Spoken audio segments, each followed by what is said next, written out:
Pada video kali ini kita akan membahas terkait kesadaran hukum masyarakat terhadap pentingnya pendaftaran hak atas tanah, studi kasus di Desa Moncongloe Lapara, Kecamatan Moncongloeng, Kabupaten Maros.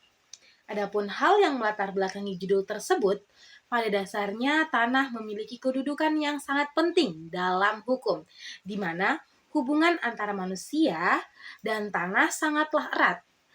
Mengapa demikian? Karena dalam kehidupan manusia, tanah tidak pernah terlepas dalam setiap aktivitas manusia, seperti halnya tanah sebagai tempat menjalani kehidupan. Tanah juga dibutuhkan oleh manusia sebagai tempat mencari makan ataupun nafkah, hingga menjadi tempat di mana para manusia akan dimakamkan. Maka dari itu, tanah juga merupakan bagian kekayaan alam dalam kehidupan manusia, sehingga hubungan antara manusia dan tanah tidak dapat terpisahkan. Hingga tercipta sebuah hubungan yang amat erat dan kuat seperti sosial, emosional, maupun spiritual.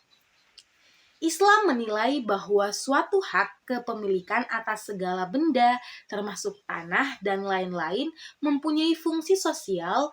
Dengan kata lain, kepemilikan hak tersebut bukan hanya kepemilikan, tetapi juga sebagai kegiatan untuk kepentingan umum atau menguntungkan rakyat.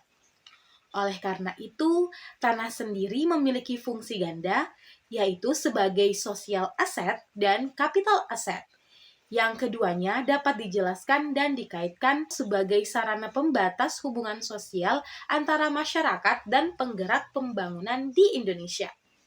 Secara konstitusional, dalam pasal 33 ayat 3 Undang-Undang Dasar 1945 memberikan landasan bahwa bumi, air, dan kekayaan alam yang terkandung di dalamnya dikuasai oleh negara dan diperuntukkan sebesar-besarnya bagi kemakmuran rakyat. Berdasarkan pernyataan tersebut, demi terciptanya kepastian hukum hak atas tanah bagi rakyat Indonesia, maka dibentuk Undang-Undang Nomor 5 Tahun 1960 tentang Peraturan Dasar Pokok-pokok Agraria yang dimuat dalam Lembaran Negara tahun 1960 Nomor 104.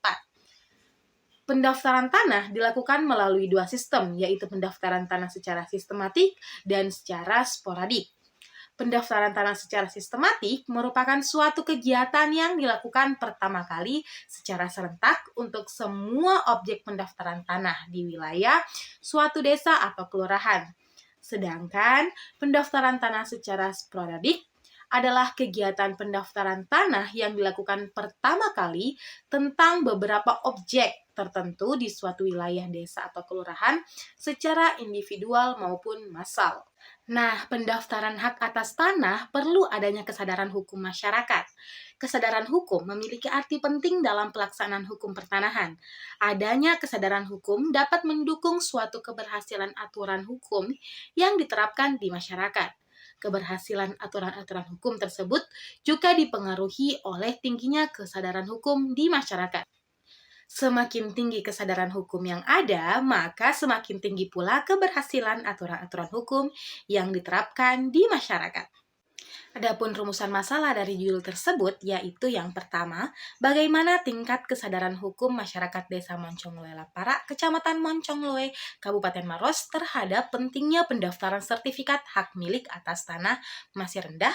Dan yang kedua, faktor-faktor apa saja yang mempengaruhi rendahnya kesadaran hukum masyarakat Desa Moncongloe Lapara, Kecamatan Moncongloe, Kabupaten Maros dalam pendaftaran sertifikat hak milik atas tanah. Adapun tujuan dan kegunaan penelitian ini yaitu yang pertama, berdasarkan pada pokok permasalahan di atas atau pokok permasalahan tadi, maka tujuan yang hendak dicapai dalam penelitian kali ini yaitu yang pertama, untuk mengetahui alasan rendahnya tingkat kesadaran hukum masyarakat Desa Moncongloe Lapara, Kecamatan Moncongloe, Kabupaten Maros mengenai pendaftaran hak atas kepemilikan tanah. Untuk menjelaskan faktor-faktor yang mempengaruhi rendahnya kesadaran hukum masyarakat terhadap pensertifikasian tanah sebagai bukti tanda hak. Adapun kegunaan penelitian atau kegunaan pembahasan terkait judul yang tadi, yaitu kegunaan yang diharapkan dari peneliti ini adalah kegunaan teoritis. Hasil penelitian ini diharapkan dapat menambah wacana tentang ilmu hukum mengenai hukum agraria, pada khususnya yaitu tentang pensertifikatan hak milik. Hasil penelitian ini dapat menjadi acuan peneliti selanjutnya yang akan melakukan penelitian dengan tema pembahasan yang serupa. Adapun kegunaan praktis, yaitu diharapkan dari hasil penelitian ini dapat memberikan jawaban atas permasalahan yang diteliti oleh penulis. Diharapkan dapat memberikan masukan, saran, ataupun kritik bagi pemerintah dalam memberikan sosialisasi atau pendidikan hukum agraria di Desa Moncongloe Lapara, Kecamatan Moncongloe, Kabupaten Maros. Bagi masyarakat, diharapkan penelitian ini menjadi edukasi atau bahan pengetahuan tentang pentingnya pendaftaran hak atas tanah, sehingga dapat menghindari timbulnya konflik atau sengketa di masyarakat. Serta masyarakat juga dapat sadar akan pentingnya melegalkan tanah yang dimilikinya sebagai bukti tanda hak atas tanah tersebut. Kali ini kita akan membahas terkait kajian pustaka terdahulu. Yang pertama ada skripsi oleh Muhrizal Hikam yang berjudul Sertifikasi Hak Milik Atas Tanah sebagai Wujud Kesadaran Hukum di Desa Prawoto, Kecamatan Sukolilo, Kabupaten Pati. Program Studi Politik dan Kewarganegaraan Fakultas Ilmu Sosial Universitas Negeri Semarang, tahun 2019. Penelitian tersebut membahas bagaimana motivasi masyarakat untuk mensertifikatkan tanah dan bagaimana tata cara atau langkah dalam mensertifikatkan tanah pertama kali, serta faktor penghambat yang mempengaruhi masyarakat dalam mensertifikatkan tanah yang mereka miliki ke Kantor Pertanahan Kabupaten Pati. Yang kedua ada skripsi oleh Juliana Abdullah yang berjudul Kesadaran Hukum Masyarakat Terhadap Pentingnya Kepemilikan Sertifikat Hak Milik Atas Tanah di Desa Batenge, Kecamatan Malawa, Kabupaten Maros, dari Program Studi Pendidikan Pancasila dan Kewarganegaraan Fakultas Keguruan dan Pendidikan Universitas Muhammadiyah Makassar. Jenis penelitian ini adalah kualitatif untuk mengumpulkan data penelitian menggunakan teknik wawancara, observasi, dan dokumentasi. Teknik analisis data yang digunakan adalah reduksi data, penyajian data, verifikasi, dan kesimpulan. Kemudian skripsi yang ketiga ada Anugrah Noviantri Zebua yang berjudul Kesadaran Hukum Masyarakat Nias dalam Rangka Pendaftaran Tanah di Kabupaten Nias, Studi Kasus di Kabupaten Nias. Dalam penelitian tersebut menggunakan metode penelitian hukum empiris yang meliputi pendekatan hukum normatif dan pendekatan hukum sosiologis, di mana pada pendekatan sosiologis dilakukan dengan melakukan penelitian dan wawancara langsung dengan Kepala Kantor Tata Usaha Kantor Pertanahan Kabupaten Nias, serta mengambil data dari masyarakat melalui wawancara yang dilakukan oleh penulis kepada masyarakat yang dijadikan sampel menyangkut pendaftaran tanah. Dari penelitian terdahulu yang telah dipaparkan, pada umumnya meneliti bagaimana tingkat kesadaran hukum masyarakat dalam rangka pendaftaran tanah.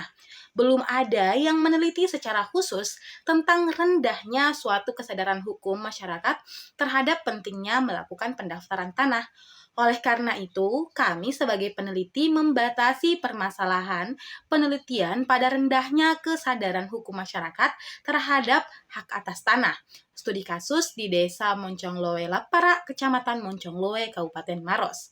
Perbedaan penelitian ini dari penelitian sebelumnya adalah peneliti ingin mengetahui mengapa kesadaran hukum masyarakat tentang pendaftaran tanah di Desa Moncongloe Lapara, Kecamatan Moncongloe, Kabupaten Maros masih sangat rendah, dan juga kami ingin mengetahui faktor-faktor apa saja yang mempengaruhinya.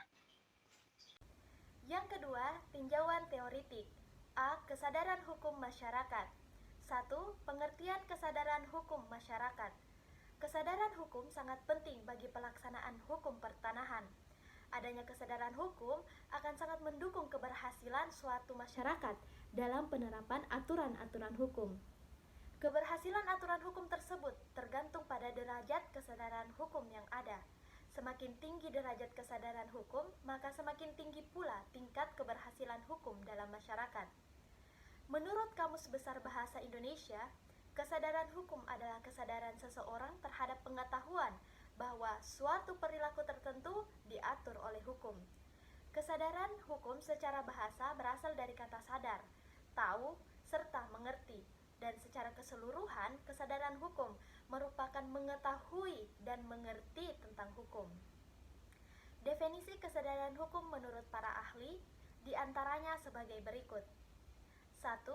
Menurut Surjono Sukanto, kesadaran hukum adalah konsep-konsep abstrak dalam diri manusia tentang keserasian dan ketertiban dan ketentraman yang sepantasnya.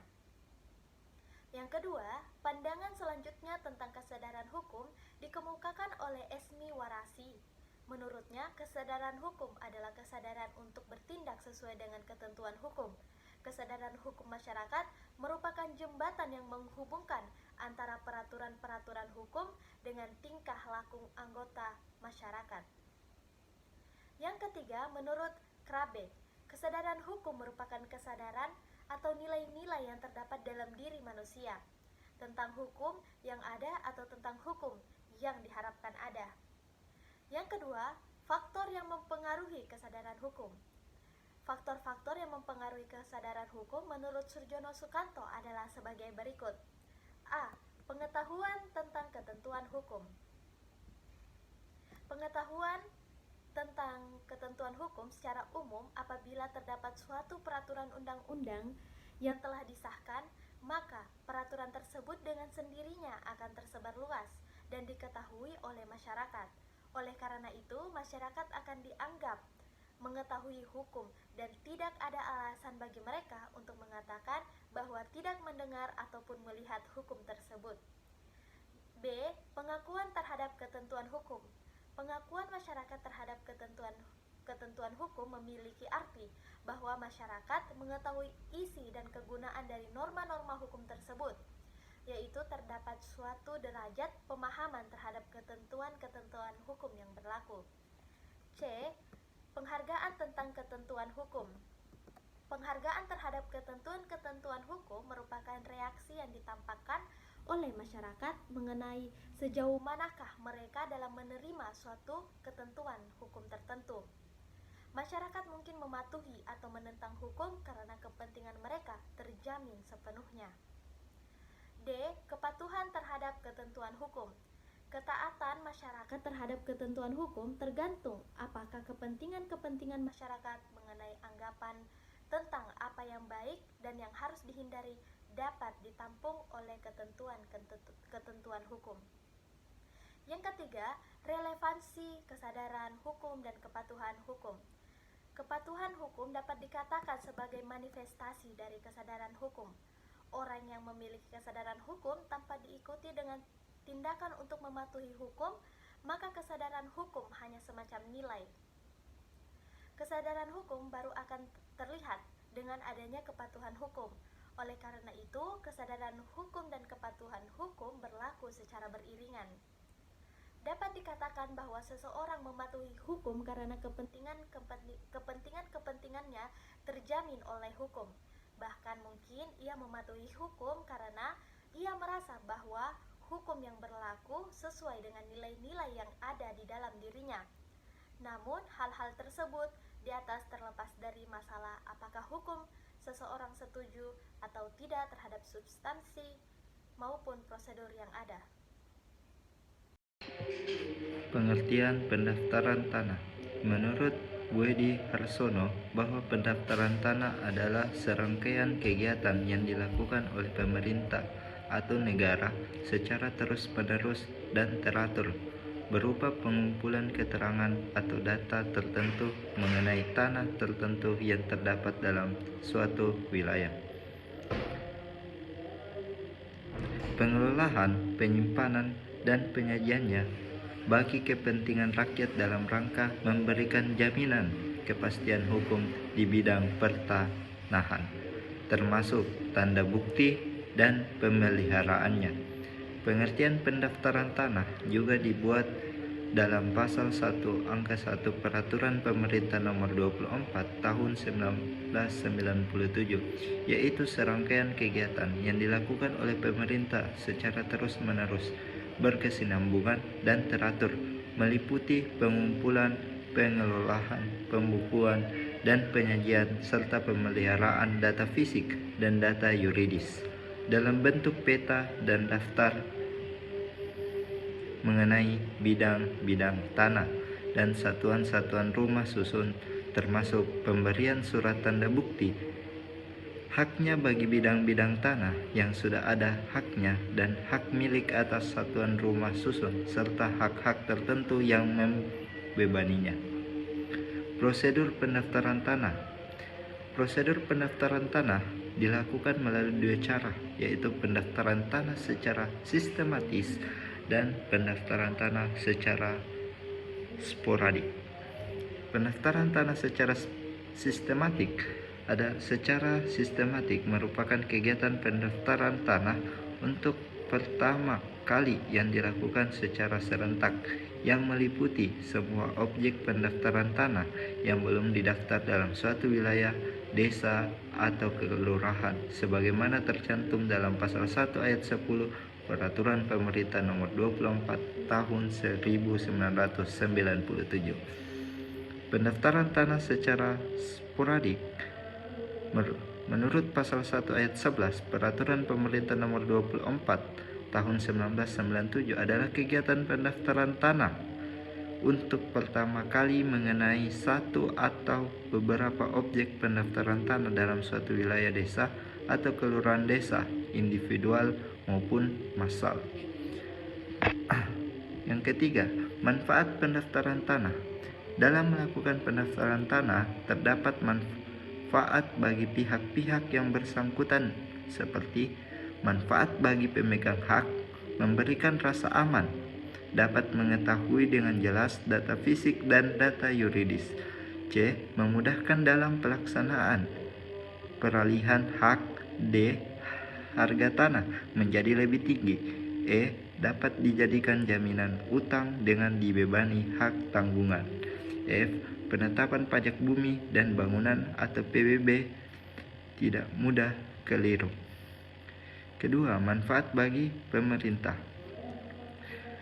Terwujudnya tertib administrasi peraturan sebagai salah satu program catur administrasi dapat memberikan kegiatan pemerintahan yang berkaitan dengan tanah dalam pembangunan.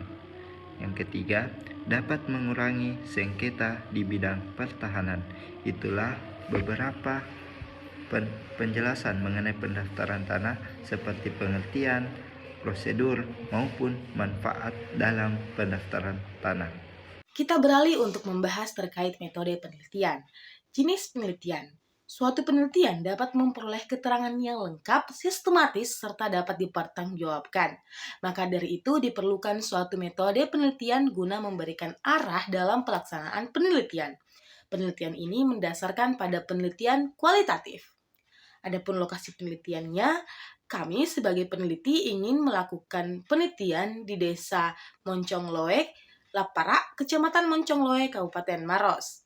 Alasan penulis melakukan penelitian di tempat tersebut karena lokasi ini sesuai dengan tujuan penelitian, yaitu mengetahui alasan dan faktor-faktor yang mempengaruhi rendahnya tingkat kesadaran hukum masyarakat dalam melakukan pendaftaran tanah. Selain itu juga, lokasi penelitian ini akan memudahkan penulis dalam memperoleh data yang relevan untuk dilakukan atau untuk digunakan dalam penelitian ini. Sumber data dalam penelitian adalah subjek dari mana data diperoleh, apakah dari sumber yang langsung atau data primer, atau data diperoleh dari subjek tidak langsung atau data sekunder. Sumber data yang diperoleh dalam penelitian ini adalah berupa sumber data primer dan sumber data sekunder. Yang pertama, sumber data primer merupakan sumber data yang diperoleh langsung dari sumbernya, yaitu wawancara. Dengan mewawancarai salah satu anggota BPN Kabupaten Moncongloe, yaitu Kepala Desa Moncongloe, Sekretaris Desa Moncongloe, dan Masyarakat Desa Moncongloe Laparak, Kecamatan Moncongloe, Kabupaten Maros. Yang kedua, sumber data sekunder merupakan sumber data penunjang atau pendukung yang diperoleh secara tidak langsung oleh peneliti. Misalnya nih, data tambahan untuk memperkuat data seperti dokumen-dokumen, buku-buku yang berkaitan dengan objek penelitian, koran, atau melalui orang lain. Adapun instrumen penelitian, dalam penelitian ini yang digunakan oleh peneliti adalah instrumen penelitian kualitatif, di mana yang menjadi instrumen atau alat pengambilan data adalah peneliti itu sendiri. Sebagai instrumen kunci, di mana alat pengambilan data dalam penelitian kualitatif ini bertujuan untuk menetapkan fokus penelitian, memilih informasi sebagai sumber data, melakukan pengumpulan data, menilai kualitas data, menafsirkan data, dan menarik kesimpulan sebagai temuan penelitian. Adapun teknik pengumpulan data yang dilakukan dan diperoleh dari lapangan diolah dengan teknik analisis dan deskriptif kualitatif. Analisis data usaha dalam mencapai dan menata secara sistematis data yang diperoleh. Proses analisis data diperoleh melalui 3 tahapan, yakni reduksi data, penyajian data, dan verifikasi data untuk disimpulkan, dengan tujuan untuk menyederhanakan data tersebut. Analis data adalah proses pengklarifikasian yang telah dikumpulkan dan disatukan untuk menjawab permasalahan yang diteliti. Adapun langkah-langkah dalam analisis data, yaitu yang pertama ada reduksi data. Reduksi data diartikan sebagai proses pemilihan dan penyederhanaan data kasar yang diperoleh di lapangan yang bertujuan untuk membuang data-data yang tidak diperlukan, sehingga dapat menarik suatu kesimpulan. Kemudian ada penyajian data, yang menampilkan data-data yang telah diperoleh dari informasi di lapangan agar lebih mudah untuk dipahami. Yang ketiga, ada penarikan kesimpulan. Penarikan kesimpulan merupakan akhir dari rangkaian analisis data. Dengan adanya kesimpulan, maka lebih memudahkan untuk menjelaskan alur dari suatu penelitian. Itu saja penjelasan dari kelompok kami. Kurang dan lebihnya mohon dimaafkan. Semoga teman-teman dapat memahami. Wassalamualaikum warahmatullahi wabarakatuh.